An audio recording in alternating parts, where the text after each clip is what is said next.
సర్వలోకానాం సదేవానాం ప్రభుర్భవేత్. ఓం Gauri దేహా సముద్భూత yeah సత్యేక గుణాశ్రయా సాక్షాత్ సరస్వతీ ప్రోక్త శుంభాసుర నివర్షిణి దదౌ చాష్టభుజాపాణా ముసలే శూలచక్రభత్ శంఖం ఘంటం లాంగలం చ కార్ముకం వసిధాధిప ఏషా సంపూజితా భక్త్యా సర్వజ్ఞత్వం ప్రయచ్చతి. నిశుంభమదనే దేవి శుంభాసుర నివర్షిణి నమో దేవ్యై.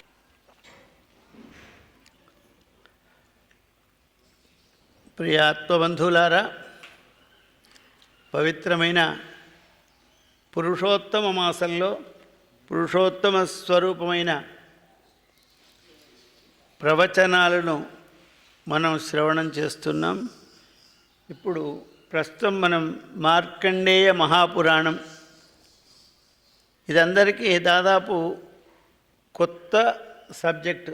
ఎవరు కూడా ఇందులో ఉండబడే విషయాలను విన్నారని నేను భావించడం లేదు. దాదాపుగా ఇవంతా మనకు చాలా కొత్తగా ఉంటుంది. మంగళాచరణంతో ప్రారంభం చేద్దాం. యజ్ఞోగిర్భవమూర్తి వినాశయోగ్యం. ఏ పరమేశ్వరుడు సమస్తమైనటువంటి సంసార భయములను సకల దుఃఖములను నశింపచేసే సమర్థుడో, సకల సంసార దుఃఖములను నశింపజేసేటువంటి యొక్క సామర్థ్యం కలిగినటువంటి వాడు పరమాత్మ, అటువంటి భగవానుడు. అంతేకాదు స్యా అసాధ్య వందితమతీవ విచిక్త చిత్రై త్వం పునాతు హరిపాద సరోజయుగ్మం. ఏకాంత చిత్తులైనటువంటి యొక్క యోగీశ్వరులు ఏ పరమాత్మ యొక్క దివ్యపాదములను స్మరిస్తూ ఉంటారో, ఎవరైతే ఏ భగవానుడైతే సృష్టి యొక్క జనుల యొక్క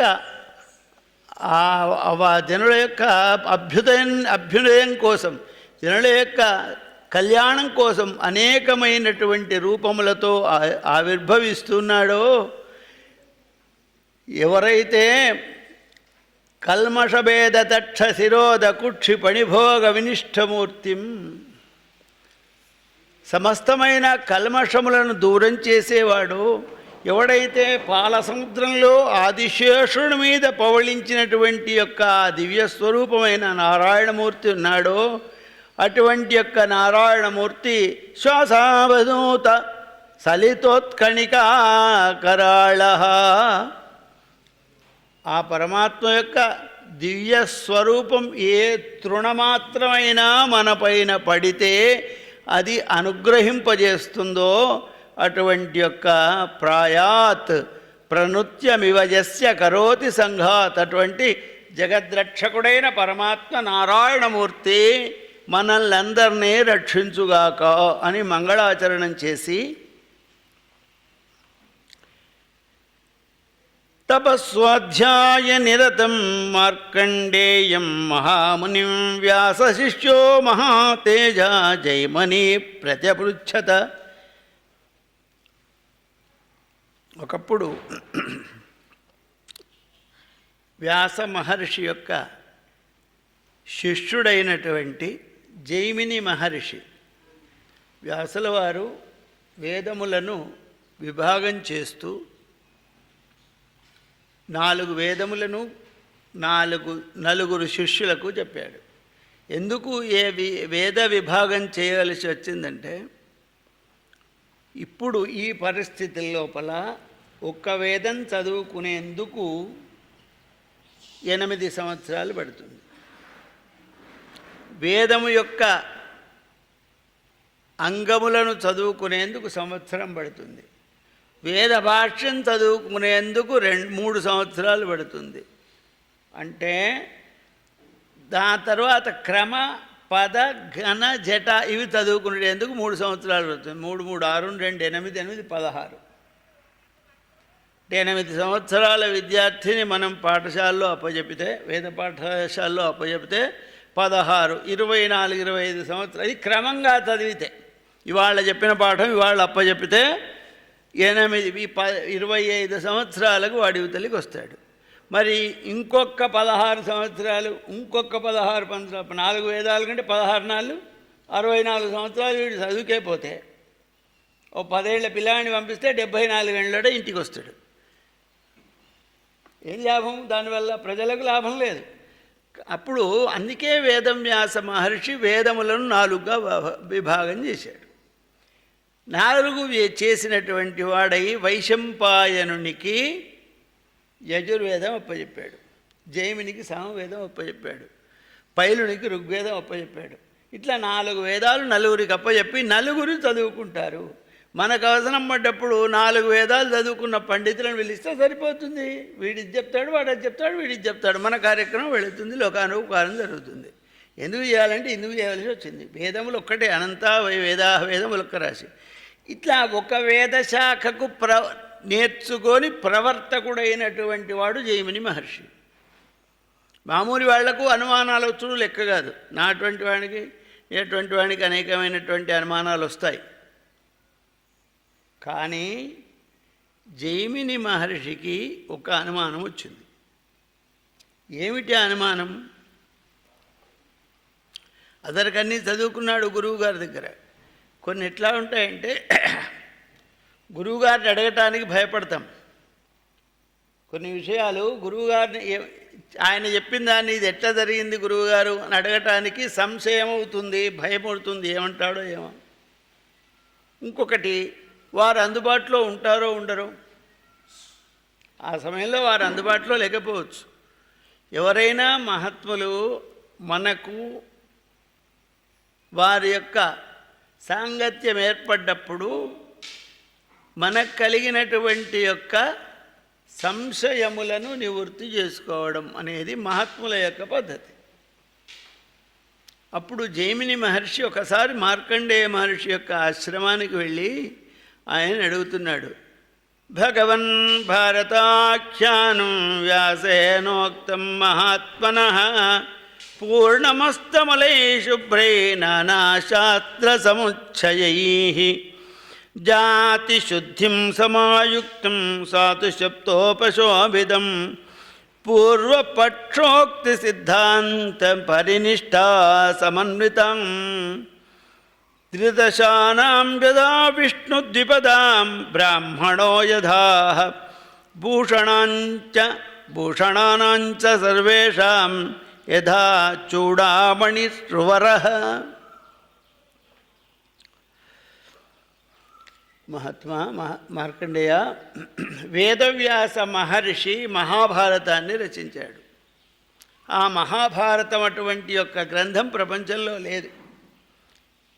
ఎందుకంటే దేవతల్లో నారాయణమూర్తి ఏ విధంగానూ, జలాశయముల లోపల గంగ ఏ విధంగా ఉంటుందో,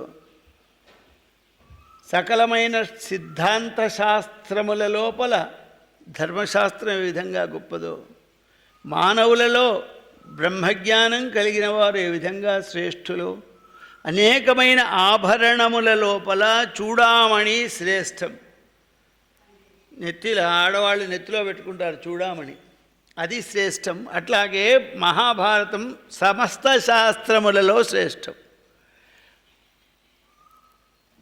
ఇంద్రియాలలో మనస్సు గొప్పది. ఇంద్రియాణం మనశ్చాస్మి పరమాత్మ భగవద్గీతలో చెప్పాడు. అట్లాగే మహాభారతము ఏం చెబుతున్నది? ధర్మ అర్థ కామ మోక్షములను చెబుతుంది. విశేషంగా వర్ణించబడ్డది, సర్వోత్తమమైనటువంటిది, ఆగమశాస్త్రమైనటువంటిది. ఇటువంటి యొక్క మహాభారతం 4 ఆశ్రమాల వారికి కూడా పఠనీయం. 4 ఆశ్రమాలు, బ్రహ్మచారి, సన్యాసి, వానప్రస్థుడు, గృహస్థుడు, ఈ 4 ఆశ్రమాల వారికి కూడా పఠనీయ గ్రంథం ఏదైతే ఉంది అంటే అది మహాభారతం. అట్టి మహాభారతం లోపల విస్తృతంగా రచించాడు. ఎన్ని? 1,25,000 శ్లోకాలు మహాభారతం. 1,25,000 శ్లోకాలు మహాభారతం. శ్రీమద్భాగవతం 18,000 శ్లోకాలు, రామాయణం 24,000 శ్లోకాలు, కానీ మహాభారతం ఉన్నదే 1,25,000 శ్లోకాలతో విస్తృతంగా చెప్పినటువంటి మహర్షి వేదవ్యాసుల వారు. అది పంచమ వేదం అని కూడా విఖ్యాతాన్ని పొందింది. అందులోపల చాలా జాగ్రత్తగా సమస్తమైనటువంటి కల్మషములను హరించే విధంగా రాశాడు. కానీ నాకు కొన్ని అనుమానాలున్నాయి. భేషజం బ్రహ్మహత్యాయాం బలదేవో మహాబలః తీర్థయాత్రా ప్రసంగేన కస్మాచ్చక్రే హలాయుధ కథంచ ద్రౌపదేయాస్తే కృతధారా మహారథ పాండునాథ మహాత్మానో వధమాపురనాథవత్ ఏతత్సర్వం విస్తశో మమాఖ్యాతుం అర్హసి భవంతో మూఢబుద్ధీనాం అవబోధకరా సదా.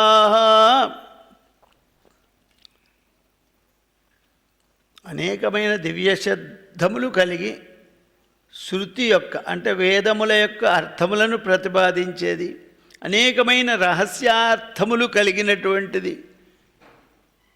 సాక్షాత్తు భగవద్గీత పరమాత్ముడు చెప్పినటువంటి ఆ భగవద్గీతను తనలో నిక్షిప్తం చేసుకున్నటువంటి యొక్క మహాభారతం సమస్త సృష్టి స్థితిలయకారకుడైనటువంటి జనార్దనుడు శ్రీనారాయణుడు శ్రీకృష్ణ పరమాత్మగా అవతరించి భగవద్గీతను ఉపదేశించాడు. మరి శ్రీకృష్ణునికి సోదరిగా ఉండి అత్యంత ప్రేమాస్పదురాలైనటువంటి యొక్క ద్రౌపది 5 భర్తలు ఇట్లా ఉన్నారు.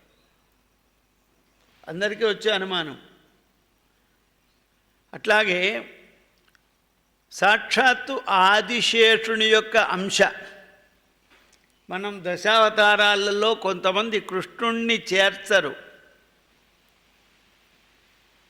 మత్స్యకూర్మవరాహశ్చ నారసింహస్య వామన రామో రామశ్చ బుద్ధ కలికిరేవచాన్. కృష్ణుడిని దశావతారాల్లో చేర్చరు. ఎందుకు చేర్చారంటే అవతారం కాదు, ఆయన స్వయం భగవానుడు. కృష్ణస్తు భగవాన్ స్వయంగా భగవానుడే కనుక అవతారం ఎందుకు అవుతుంది?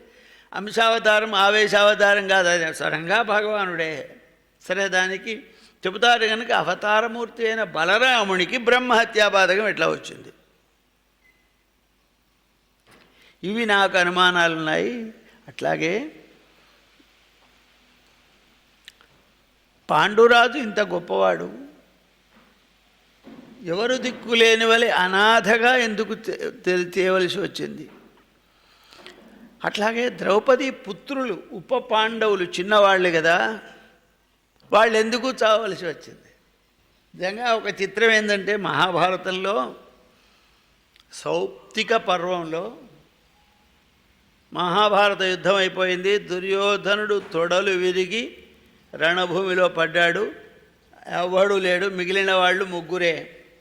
ఎవరు? కృతవర్మ, కృపాచార్యుడు, అశ్వత్థామ. 3 మిగిలారు కౌరవుల పక్షంలో. పాండవులు వస్తున్నారని భయపడి వీళ్ళు 3 పారిపోయినారు. ఇక మిగిలింది దుర్యోధనుడు నీటి మడుగులో ఉంటే ఆయన్ని పైకి తెచ్చి యుద్ధం చేసినాడు. వాడు తొడలు విరిగిపోయినాడు, మరణావస్థలో ఉన్నాడు. ఆ సమయంలో ఈ 3 వెళ్ళి రథికత్రయం అంటారు వీళ్ళను. వీళ్ళ 3 వెళ్ళి దుర్యోధనుని దగ్గరికి వెళితే అయ్యో ఇంతైపోయేదా అని ఏడుస్తారు. ఏడిచి నేను పాండవ వంశం లేకుండా చేస్తానని అనేక మంది ఈ ఉప పాండవులు, తర్వాత దృష్టోద్యుమ్నుడు, అనేక మంది యోధులు ఆ రాత్రి యుద్ధం అయిపోయింది, ఎవడు లేని విశ్రాంతిగా పడుకున్నారు నిశీది రాత్రిలో. కృష్ణుడు యుద్ధం జరిగిన తర్వాత ఇక్కడ మీరు ఉండకూడదని పంచపాండవులను ద్రౌపదిని వేరే దగ్గరికి తీసుకొని వెళ్ళాడు. ఆ సమయంలో అశ్వత్థామ కత్తి తీసుకొని శివుణ్ణి ప్రార్థన చేసి వీళ్ళందరినీ కూడా నిద్రపోయిన వాళ్ళని చంపడానికి వస్తాడు అధర్మంగా. చంపడానికి వచ్చేటప్పుడు ఒక విశేషం ఏంటంటే శంకరుడు ప్రత్యక్షమై వీడికో కత్తిస్తాడు, దీంతో చంపురా అందరూ చచ్చిపోతాడు. అసలు అధర్మం, నిద్రపోయిన వాళ్ళని చంపడమే అధర్మం, యుద్ధంలో చేసి చంపడం వేరు. కానీ ఆయన ఏం చేస్తున్నాడు, నిద్రపోయిన వాళ్ళను చంపమని సాక్షాత్తు పరమశివుడు కత్తిచ్చాడు అశ్వత్థామకు. ఆ కత్తి పట్టుకొని పోయి అందరినీ చంపాడు. ఎవడు మిగిలలే. అందరినీ చంపాడు. ఎవరైనా పక్క వంటి వెళ్ళేవాళ్ళు ఉంటే ఈ కృతవర్మ కృపాచార్యుడిద్దరూ కూడా బయట నిలబడి, శిబిరం బయట నిలబడి, మెయిన్ గేట్ దగ్గర నిలబడి వచ్చినట్టు చంపాడు. ముగ్గురు తెల్లారి వరకు వెళ్ళిపోయినారు. ఇది అధర్మం కదా. ఈ పాండవులు, ఉప పాండవులు ఇంత ఘోరంగా ఎందుకు చనిపోయినారు అని మార్కండేయ మహర్షిని అడిగాడు జైమిని మహర్షి. ఇక్కడ ఈ ప్రశ్నతో మనకు మార్కండేయ పురాణం ప్రారంభం అవుతుంది. ఈ మార్కండేయ పురాణంలో 14 మన్వంతరముల యొక్క చరిత్ర ఉంది. మనకి ఎంతమంది మనువులు? 14 మంది మనువులు. ఇప్పుడు ఏ జరుగుతుంది? 7వదైన వైవస్వత మనువ అనే మనువు యొక్క పరిపాలనలో మనం ఉన్నాం. ఒక్కొక్క మన్వంతరమున యొక్క కాలము 72,000 మహాయుగాలు. అంటే కృతయుగం, త్రేతాయుగం, ద్వాపరయుగం, కలియుగం కలిస్తే ఒక మహాయుగం. అందులోపల కృతయుగం 17,28,000 సంవత్సరాలు, త్రేతాయుగం 12,96,000 సంవత్సరాలు, ద్వాపరయుగం 8,64,000 సంవత్సరాలు, కలియుగం 4,32,000 సంవత్సరాలు. ఇవన్నీ కలిపితే 43,20,000 సంవత్సరాలు అవుతాయి. ఇది ఒక మహాయుగం. ఇది మహాయుగం యొక్క ప్రమాణం. ఈ మహాయుగానికి దేవమానం లోపల 1,200 సంవత్సరాలు అవుతాయి. మనకు 43 లక్షలు అయితే దేవతలకు 1,200. ఈ 43 లక్షలు ప్లస్ 43 లక్షలు 86,44,000 అయితే బ్రహ్మగారికి ఒక్క దినం. ఇటువంటివి 360 రోజులైతే ఒక సంవత్సరం. ఇటువంటి సంవత్సరాలు 100 బ్రహ్మగారికి ఆయుస్సు. ఈ ఆయుస్సు లోపల ఒక్కొక్క మన్వంతరం గడుస్తుంది. 14 మన్వంతరాలు గడుస్తాయి. ఒక్కొక్క మన్వంతరంలో ఒక్కొక్కళ్ళు పరిపాలకులుగా ఉంటారు. ఇప్పుడు జరిగేటువంటి వైవస్వత మన్వంతరంలో అపలా ఉండే సప్తఋషులు, ఉండే దేవతలు, ఉండే ఇంద్రుడు ఇప్పుడు ఉంటారు. వచ్చే మన్వంతరంలో వీళ్ళు ఉండరు. ఆ పోస్ట్ ఉంటుంది. ఆ పోస్ట్లో ఇంకొకళ్ళు ఉంటారు. చూడు, మనం రామాయణం చదువుకున్న వాళ్ళకు తెలుసు. వచ్చే కాలంలో బ్రహ్మగా ఎవరు? ఆంజనేయ స్వామి వచ్చే కల్పంలో బ్రహ్మగా నిర్ణయించబడ్డాడు. అట్లాగే ప్రతి మన్వంతరంలో కొంతమంది దేవతలు ఉంటారు. ఆ మన్వంతరాధిపతులు ఎట్లయినారు? మార్కండేయ పురాణం చెప్పేది ఏంటంటే ఈ 14 మనువుల యొక్క వృత్తాంతం. ఈ మనువు ఏ విధంగా అయినాడు, అదే స్వయంభవ మనువు దగ్గర నుంచి రౌత్య భౌత్య మనువంతరం వరకు స్వయంభవ, సారోహిత, తామస, ఉత్తమ, వైవస్వత, సూర్యసావరిణి, అగ్నిసావరిణి, బ్రహ్మసావరిణి, రౌత్య భౌత్యములనే 14 మనువుల యొక్క చరిత్ర ఈ పురాణంలో చెప్పబడ్డది. ఈ ప్రశ్నతో ఒక్కొక్కటి ప్రారంభం అవుతుందన్నమాట. అంతేకాకుండా ఇందులో ప్రాణం, మార్కండేయ పురాణానికి ప్రాణం. మహాభారతమునకు ప్రాణమేది? భగవద్గీత. భగవద్గీత, విష్ణు సహస్రనామాలు, శివ సహస్రనామాలు మహాభారతము గొప్పతనాన్ని ఇనుబడింపజేశాయి, పెంచినాయి. అట్లాగే మార్కండేయ పురాణమునకు ప్రాణం ఏది అంటే దేవీ మహాత్మ్యం. దేవీ మహాత్మ్యం అనగా చండీ సప్తశతి. మనం వింటున్నాం, చండీ యాగాలు జరుగుతున్నాయి, అనేకమైనటువంటి యొక్క పూజలు కలౌ చండీ వినాయకౌ. హరి ఓం. విష్ణుర్విష్ణుర్విష్ణు ఇదం విష్ణుర్చక్రమే త్రేదా నిధదే పదం సమూఢవస్య భాగం సురే.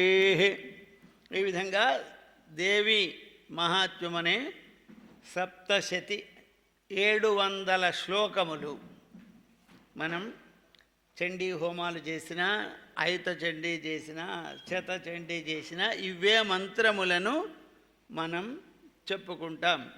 భగవద్గీత ఏ విధంగా మహాభారతంలో ఉందో ఈ చండీ సప్తశతి మార్కండేయ పురాణంలో ఉంది. ఇది 80వ అధ్యాయం నుంచి 93వ అధ్యాయం వరకు 13 అధ్యాయాలు దేవి మహాత్మ్యముగా చెప్పబడ్డది. ఇది దీనికి పురాణం. మార్కండేయ పురాణం యొక్క వైభవానికి చిహ్నమిదే. ఇక్కడ ఇది లేకపోతే మార్కండేయ పురాణం యొక్క వైభవం రాదింతగనం. అందుకే మార్కండేయ మహర్షి ఇందులో దీన్ని చేర్చాడు.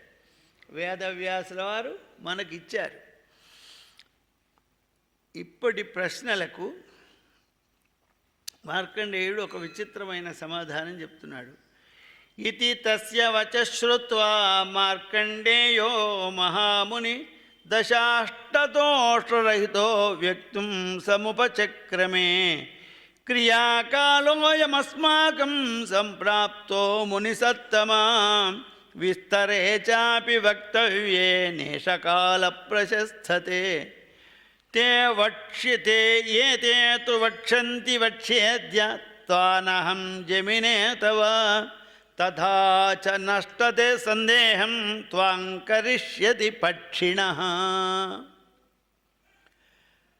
మహర్షి జేమిని, నాకిప్పుడు అనుష్ఠానమునకు సమయమైంది. సంధ్యావందనాది క్రియలను నేను ఆచరించాలి. నాకు అనేకమైన అనుష్ఠానం ఉన్నది. ఇప్పుడు నీకు చెప్పేటువంటి యొక్క టైం నాకు లేదు. నువ్వు అడిగిన ప్రశ్న మంచిదే కానీ చెప్పే టైం నాకు లేదు. కనుక నీ సందేహాన్ని చెప్పేటువంటి వాళ్ళు ఎవరంటే నీకు సవిస్తరంగా చెప్పాలి. ఒక్క క్షణంలో, ఒక్క నిమిషంలో చెప్పిపోతే అది నీకు కుదరదు. అది విపులంగా చెప్పాలేనంటే అవి 2 పక్షులున్నాయి. ద్రోణ మహర్షి అనేటువంటి యొక్క ఆయన కుమారులు 2 పక్షులు. వాటికి ధర్మపక్షులని పేరు. ఆ ధర్మపక్షులు నీ యొక్క సమాధానాన్ని చెప్తాయి. అవి వింధ్య పర్వతంలో ఉన్నాయి. వారెప్పుడూ కూడా శాస్త్ర చింతన చేస్తారు. పక్షి జన్మ పొందినటువంటి ఈ 4 వేద శాస్త్రముల లోపల విశేషమైనటువంటి జ్ఞానం కలిగినటువంటి వాళ్ళు. వారిని నీవు ప్రసన్నులను చేసుకొని నీ సందేహాలను వారి వల్ల తెలుసుకో అన్నాడు. మార్కండేయుడు జైమిని మహర్షిని వింధ్య పర్వతంలో ఉండబడేటువంటి పక్షుల దగ్గరికి పంపాడు. అవి చెప్తాయి నీ సందేహాలు. అత్యద్భుతమిదం బ్రహ్మన్ ఖగవాగిన మానుషేం యత్ పక్షిణిస్తే విజ్ఞానం అపురత్యంత దుర్లభం. మహాత్మా, మానవుడికి మాటలు అనేటువంటి యొక్క విద్య ఉంది. మాట్లాడే శక్తి కేవలం మానవునికే ఉంది. మిగతా ప్రాణులకు మాట్లాడేటువంటి యొక్క శక్తి కూడా లేదు కదా. మరి పక్షులు ఏ విధంగా మాట్లాడతాయి? తిర్యజ్ఞోన్యాం వ్యధిభవస్తేషాం జ్ఞానకుతో అభవత్. అసలు పక్షులకు, పశుపక్ష్యాదులకు జ్ఞానం లేదు. జ్ఞానం ఉన్నటువంటి వాడి మనిషి.